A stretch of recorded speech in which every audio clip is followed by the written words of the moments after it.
तर नमस्कार मित्रांनो, पुन्हा एकदा नवीन एका व्हिडिओमध्ये तुमचं स्वागत आहे. मित्रांनो, पीएम किसान सन्मान निधी योजनेचा 19वा हप्ता येणाऱ्या 24 फेब्रुवारीला येणारे आपल्या सर्वांना ही माहिती आहे. आता मित्रांनो, वेगवेगळ्या व्हिडिओच्या माध्यमातून किंवा न्यूजच्या माध्यमातून असं सांगण्यात येत आहे की जो येणारा 19वा हप्ता आहे पीएम किसान सन्मान निधी योजनेचा, त्याचा लाभ घेण्यासाठी आपल्याकडे फार्मर आयडी जे ॲग्रिस्टेकच्या माध्यमातून बनवलं जात आहे प्रत्येक शेतकऱ्याचं, ते असणं गरजेचं आहे. जर ते आपल्याकडे नसेल तर मग आपल्याला पीएम किसान सन्मान निधी योजनेचा येणारा जो हप्ता आहे त्याचा लाभ मिळणार नाही, याबद्दलची माहिती देण्यात येते. परंतु मित्रांनो, आता जो हप्ता येणार आहे तो येण्यासाठी फक्त एक 25 दिवस किंवा 24 दिवस 22 दिवस तुम्ही असं पकडा राहिलेले आहेत. म्हणजे आज समजा 2 फेब्रुवारी आहे, जेव्हा मी हा रेकॉर्ड करतो व्हिडिओ तेव्हा 2 फेब्रुवारी आहे, तर 24 तारखेला येणार आहे, म्हणजे एक 22-23 दिवस राहिलेले आहेत. आता मित्रांनो, आजचा जे काही डेटा आहे तो आपण पाहणार आहे की महाराष्ट्रामध्येच किती लाख असे शेतकरी आहे जे या योजनेचा लाभ घेत आहे आणि त्यापैकी किती असे शेतकरी आहे की ज्यांनी आतापर्यंत फॉर्म भरलेला आहे हे आयडी काढण्यासाठी एनरोल केलेलं आहे आणि त्यापैकी किती शेतकऱ्यांना जो फार्मर आयडी तो मिळालेला आहे. मग बाकीच्या शेतकऱ्यांचं काय? आता ही जी प्रोसेस आहे ही ऑक्टोबरपासून जवळपास सुरू करण्यात आलेली आहे ॲग्रिस्टेकच्या माध्यमातून फार्मर आयडी काढण्याची. आता 3 ते 4 महिने झालेले आहेत आणि 3 ते 4 महिन्यामध्ये आतापर्यंत किती फार्मर आयडी बनलेत आणि मग येणाऱ्या 20-25 दिवसामध्ये किती बनणार आहे? तर मग ही अट लावणं योग्य आहे का किंवा ही अट आहे की नाही? आता थोडीफार कुठं काही न्यूज येते आणि त्याच्या माध्यमातून वेगवेगळे व्हिडिओज आपण बनवतोय आणि आपल्याला ते पाहायला मिळत आहेत, ठीक आहे. परंतु हे कितपर्यंत सत्य आहे की आपल्याला ह्या योजनेचा लाभ घेण्यासाठी हा फार्मर आयडी असणं गरजेचं आहे? बघा, फार्मर आयडी बनवणं हे सर्व शेतकऱ्यांसाठी गरजेचं आहे आणि ते फायद्याचं सुद्धा आहे. म्हणजे एका शेतकऱ्याची माहिती जी आहे ती संपूर्ण एक आयडी मध्ये असणार आहे आणि नवीन ज्या काही योजनेचा आपल्याला लाभ घ्यायचा आहे त्यासाठी आयडी गरजेचा आहे आणि तो काढला पाहिजे. त्याबद्दल आपलं काही म्हणायचं नाहीये की फार्मर आयडी योग्य नाही किंवा काढायचा नाही.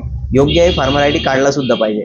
पण त्यासाठी असं प्रेशर टाकणं की तुम्हाला प्रधानमंत्री किसान सन्मान निधी योजनेचा जर येणारा हप्ता आहे तो मिळवायचा असेल तर तुम्हाला फार्मर आयडी गरजेचं आहे, तर हे बहुतेक चुकीचं आहे आणि बहुतेक तसं होणार सुद्धा नाही. कारण की जर ही अट राहिली तर बरेच सारे असे लाभार्थी असणारे बांधव असणारे की शेतकरी बांधव असणारे जे या योजनेचा लाभ नाही घेऊ शकत किंवा मग या जो हप्ता येणार आहे त्याचा लाभ नाही घेऊ शकत.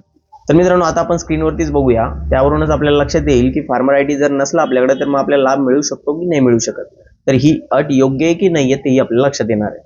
तर बघा, मी सर्वात पहिले तुम्हाला एक फेसबुक पोस्ट दाखवतो आणि त्या आधारे सुद्धा खूप सारे व्हिडिओ बनवले गेलेले आहेत. तर इथे बघा, ई पीक पाहणी महाराष्ट्र शासनची ही पोस्ट आहे फेसबुकवरती, ज्यामध्ये अशी माहिती देण्यात आलेली आहे. डिसेंबर 2024 महिन्यापासून पीएम किसान योजनेचा लाभ फक्त फार्मर आयडीच्या माध्यमातूनच शेतकऱ्यांना मिळू शकेल. परंतु मित्रांनो, ही जी पोस्ट आहे ना ही खूप जुनी आहे, ठीक आहे. म्हणजे नोव्हेंबरची पोस्ट आहे, तुम्ही लक्षात घ्या. हे बघा, इथे 29 नोव्हेंबर 2024 ची पोस्ट आहे आणि ज्याच्या आधारे आता व्हिडिओ बनवले जात आहेत की तुम्हाला जर पीएम किसान सन्मान निधी योजनेचा 19व्या हप्त्याचा जर लाभ घ्यायचा असेल तर तुम्हाला फार्मर आयडी गरजेचं आहे. ठीक आहे, ही अट असू शकते, पण जर ही अट असेल तर असे बरेचसे सारे शेतकरी असणार आहेत जे या लाभापासून वंचित राहणार आहेत. कसं ते मी तुम्हाला दाखवतो. आता आपण इथे ॲग्रिस्टेकची जी ऑफिशियल वेबसाईट आहे ती ओपन करणार आहे, डॅशबोर्ड बघणार आहे त्याचा, त्यावरती आपल्याला लक्षात येणार आहे. जी महाराष्ट्रासाठी ॲग्रिस्टेकची वेबसाईट आहे ती आपल्याला सर्च करायची, mhfr.agristech.gov.in, ठीक आहे. आता मित्रांनो, इथे एक प्रॉब्लेम आहे की शेतकरी स्वतः इथे रजिस्ट्रेशन करू नाही शकत. यासाठी शेतकऱ्याला एकतर कॅम्पची सहायता घ्यायला लागणार आहे, जे कॅम्प घेण्यात येत आहेत त्यामध्ये रजिस्ट्रेशन करता येणार आहे, किंवा मग CSC आयडी ज्यांच्याकडे आहे ते लोक करू शकतात. म्हणजे तुम्हाला CSC ज्यांच्याकडे आहे त्यांच्याकडे जाऊन हा फॉर्म भरावा लागणार आहे, ठीक आहे. इथं बघा तुम्ही, फार्मरचं जे ऑप्शन आहे ते हाईड आहे आणि वरती बघा लॉग इन विथ CSCचं ऑप्शन देण्यात आलेलं आहे. म्हणजे आपण CSC द्वारे लॉग इन करून इथे फॉर्म भरू शकतो, ठीक आहे. म्हणून सुद्धा बरेच सारे शेतकरी असे की आता ते करताय रजिस्ट्रेशन, परंतु खूप अजून बाकी आहेत रजिस्ट्रेशनचे. तर आता आपण बघूया डॅशबोर्ड. तर आता आपल्याला इथं डॅशबोर्डवरती क्लिक करायचं आहे. आता आपल्या समोर आता सर्व डेटा आलेला आहे. तर बघा, हा जो डेटा आहे, data gets refresh every 5 minutes, म्हणजे प्रत्येक 5 मिनिटांमध्ये हा डेटा रिफ्रेश केला जातो इथे वेबसाईटवरती. आपण याला रिलोड करून हे चेक करू शकतो आतापर्यंत किती वाढलेत. आता बघा, पीएम किसान बेनिफिशियरी म्हणजे प्रधानमंत्री किसान सन्मान निधी योजनेमध्ये लाभ घेणारे महाराष्ट्रातले जे शेतकरी आहेत ते आहेत 1,19,11,984 शेतकरी, ठीक आहे. ही एवढी संख्या आहे, 1,19,11,00,000, जवळपास 1.25 करोडच्या आसपास. आता यापैकी बघा मित्रांनो, आतापर्यंत एनरोल किती झालेले आहेत, म्हणजे फार्मर आयडी काढण्यासाठी किती शेतकऱ्यांनी इथं फॉर्म भरलेले आहेत, तर ते आहेत 19,85,924 आणि हे आजच्या डेट पर्यंत आहे, 2 फेब्रुवारी पर्यंत, 2 फेब्रुवारी 2025 पर्यंत. आणि त्यापैकी किती शेतकऱ्यांना आयडी मिळालेला आहे, म्हणजे ज्यांचं फार्मर आयडी तयार झालेलं आहे, शेतकरी ओळखपत्र तयार झालेलं आहे, ते मित्रांनो इथे 13,30,980. तर बघा, 19 लाख लोकांनी फॉर्म भरलेला आहे, म्हणजे शेतकऱ्यांनी फॉर्म भरलेला आहे. त्यापैकी 13,30,980 30,000 शेतकऱ्यांना आयडी मिळालेला आहे. अजून पण 1,56,000 जे फॉर्म आहेत ते पेंडिंग आहे अप्रुव्हलसाठी, म्हणजे त्यांचा आयडी अजून मिळालेला नाही. आणि ही खूपच छोटी संख्या आहे. आता याच्या कंपॅरिझन बघायचं आपल्याला. बघा, 1,19,00,000 शेतकरी, त्यापैकी फक्त 20 लाख शेतकरी, जवळपास 19 लाख शेतकरी असे आहेत ज्यांनी फॉर्म भरलेला आहे. ठीक आहे, म्हणजे 20 लाख शेतकरी तुम्ही समजून चाला. अजून 1 करोड शेतकरी तर फॉर्म भरायचेच बाकी आहे.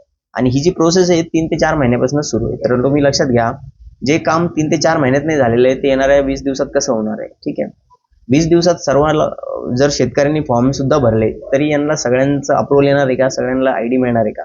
तर मग हीच जर अट असेल की तुमच्याकडे फार्मर आयडी असणं गरजेचं आहे 19व्या हप्त्याचा लाभ घेण्यासाठी, तर मग 80% जे लाभार्थी आहेत त्यांना तर लाभ मिळणारच नाही आहे या योजनेचा. तर हे बोलणं की फार्मर आयडी नसेल तर तुम्हाला लाभ नाही मिळणार, हे मला तर ठीक वाटत नाही. कारण असं तर मित्रांनो होणार नाहीये, तर त्यामुळे घाबरायचं नाहीये. ठीक आहे, अट घातली जाते एखाद्या वेळेला आणि डेट्स आता आपण बघितलंय ते बऱ्याच साऱ्या जे शासनाच्या तारखा असतात ते वाढवल्या जातात. कोणत्याही एक तारीख दिली जाते की या तारखेपर्यंत तुम्हाला हे काम करायचंय. तिथपर्यंत जर सर्व लोकांनी ते काम नाही केलं किंवा एक 70-80% लोकांनी ते काम नाही केलं तर ती डेट पुन्हा वाढवली जाते. ठीक आहे, असं आपण बऱ्याच वेळेला बघितलेलं आहे. तर एवढं घाबरायचं कारण नाही. जशी तुम्हाला वेळ भेटेल त्या वेळेनुसार तुम्ही तुमचा फॉर्म भरून घ्या. कारण फॉर्म तुम्ही स्वतः मोबाईलच्या माध्यमातून भरू शकत नाहीये. त्यासाठी तुम्हाला CSC सेंटरला जावं लागणार आहे किंवा मग तुमच्या आसपास जर कॅम्प असेल तर त्या कॅम्पमध्ये जा आणि तिथून फॉर्म भरून घ्या. फॉर्म कसा भरायचा आहे याबद्दलचा व्हिडिओ जर तुम्हाला बघायचा असेल तर आपल्या व्हिडिओ चॅनलवरती आहे. व्हिडिओचा लिंक जी आहे ती आय बटनवरती मी लावून देणार आहे, डिस्क्रिप्शनमध्ये सुद्धा देऊ शकतो किंवा पिन कॉमेंटमध्ये चेक करा जर तुम्हाला व्हिडिओ बघायचा असेल तर.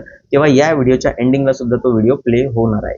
ठीक आहे, तर मित्रांनो ही होती संपूर्ण माहिती. दिलेली माहिती जर आपल्याला आवडली असेल तर व्हिडिओला नक्की लाईक करा. आपल्या चॅनलवरती पहिल्यांदा झालेलं असेल तर चॅनल नक्की सबस्क्राईब करून ठेवा. व्हिडिओ मित्रांनो नवीन माहितीसह नवीन व्हिडिओमध्ये, तोपर्यंत धन्यवाद.